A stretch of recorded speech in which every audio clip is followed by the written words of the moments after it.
Jemi rikthyer në transmetim, pra siç e thash në këtë intervistë me Elton Lirianin për të folur për çështjen e gjinisë që ka qenë kaq e diskutuar kohët e fundit, edhe pse ka një vendim parlamentit që përcakton qartë që ka vetëm 2 gjini, ato klasiket tashmë të njohura në Shqipëri. Ky debat ende vijon, por është një debat që shpeshherë është mbajtur nga shoqata, grupe interesi, sa real është ai shoqëri në Shqipëri se njëkohësisht do dohet të fokusohesh pak tek një histori që na ka mbetur për gjysmë nga era e fundit, që ke pasur një intervistë dhe që lidhet me jetën e parashivisë Simakut, artistës famshme shqiptare, pra edhe këngëtares famshme shqiptare, e cila jeton në një farë mënyrë nën kujdesin e Elton Lirianit. Po përdor fjalën një farë mënyrë se pastaj do më thonë që nga tutor ose e mbak ai nën kontroll. Mirëmbrëma, mirë se keni ardhur. Mirëmbrëma, faleminderit. Po i them çështjes së gjinisë, ju jeni përfshirë në debatin për gjinin e para, edhe vetë ju kam pyetur herën e parë. Ju vetë çfarë gjinie jeni?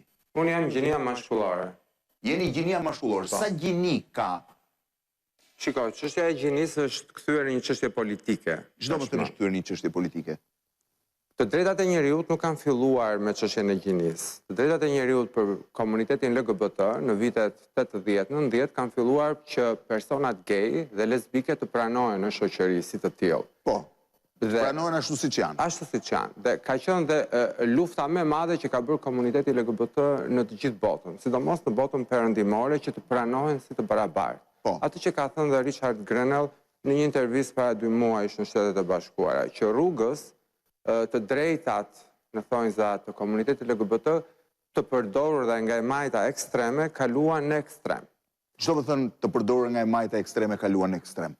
Fatkeqësisht në kohët e sotme, sjellja juaj për shembull është ekstreme? Jo.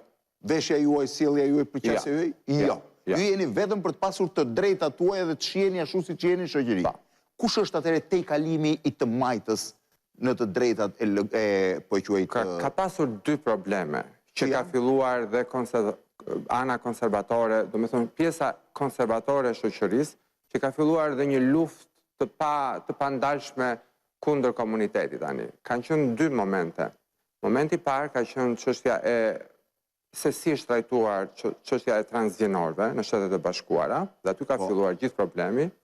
Dhe tjetra ka qenë në lidhje me edukimin e fëmijëve në shkolla për sa i përket të drejtave të transgjenorëve. Çfarë janë transgjenorët njerë? Tani, transgjenor, po ta shikoni me vëmendje LGBT, QIA+. T-ja është për transgjenor. Dhe janë persona që mund të jenë goca që transformohen, pra e ndryshojnë seksin nga femra në meshkuj dhe anasjelltas nga meshkuj bëhen femra. Pra ndërhyjnë në trupin e tyre fizik duke ndryshuar organin seksual. Kjo nuk është një gjini që ka sjell Zoti, ky është një ndryshim i gjinisë.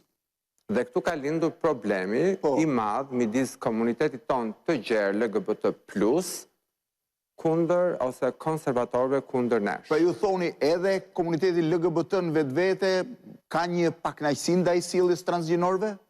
Nuk është se ka një pakënaqësi me transgjenorët si koncept. Një pjesë e komunitetit ton, ku jam edhe unë, mendoj që është e kaluar çdo masë se si jemi qasur shoqërisë. Pra politikat po quajnë në raport me LGBT-n, edhe shtetërore kanë te kaluar masën. Ky ka qenë një debat politik Shtetet e Bashkuara të Amerikës. Ky debat ka qenë për çështjen e përplasjes midis Kamala Harris dhe presidentit Donald Trump në zgjedhjet e nëntorit vitit kaluar, dhe ju thoni vijon tjetër ende? Kush i shtyr këto politika më radikale në raport me të drejtat e transgjenorëve? Unë mendoj që kjo është ekstremi i majt, që ka edhe pak nuanca korruptive në mes, se këtu nuk është vetëm politika, po është edhe ana financiare.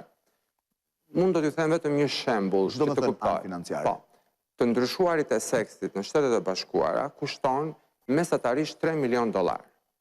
$3 milion? $3 milion. Shpenzojnë 3 milion për të ndryshuar seksin? I paguan shteti i New Yorkut me taksat e taksapagusëve për të ndryshuar gjinin. Shteti i New Yorkut paguan $3 milion nëse dikush do të ndrojë gjinin? Po, që janë programe specifike të cilat ndihmojnë personat. Pse duhet ta bëj këtë?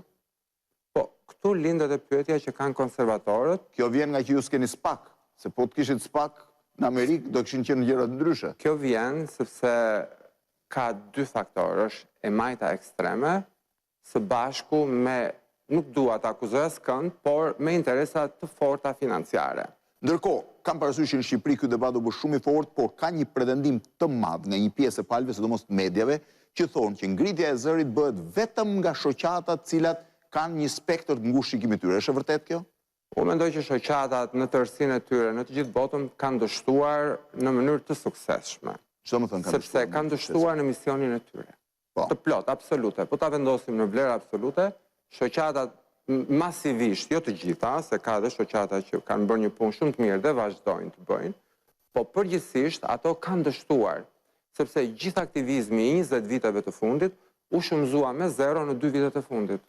Pra, po të shikojmë sot kemi një SBA e cila në gjykatën supreme për 10 ditë do të rikonsiderohet martesa gay. Do të vi për rishqyrtim. Që do të thotë në 32 shteteve të bashkuara mund të hiqet e drejta e martesës së të njëjtës gjini.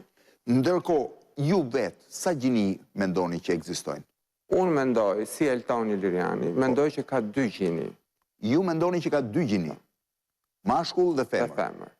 Ndërkohë, pjesa tjetër janë tentativa, thoni ju, që edhe brenda komunitetit LGBT kanë diskutimin dhe debatin e tyre. Pa tjetër hanë diskutim, më thënë mbajnë diskutim, e thënë në gjuhën tonë Shqipe, ka një grup minimal njerëzish që shumë ignorancë edhe brenda komunitetit tonë, që janë personat intersex, që kanë një bazë biologjike për të diskutuar nëse këta duhet të ndryshojnë seksin apo jo.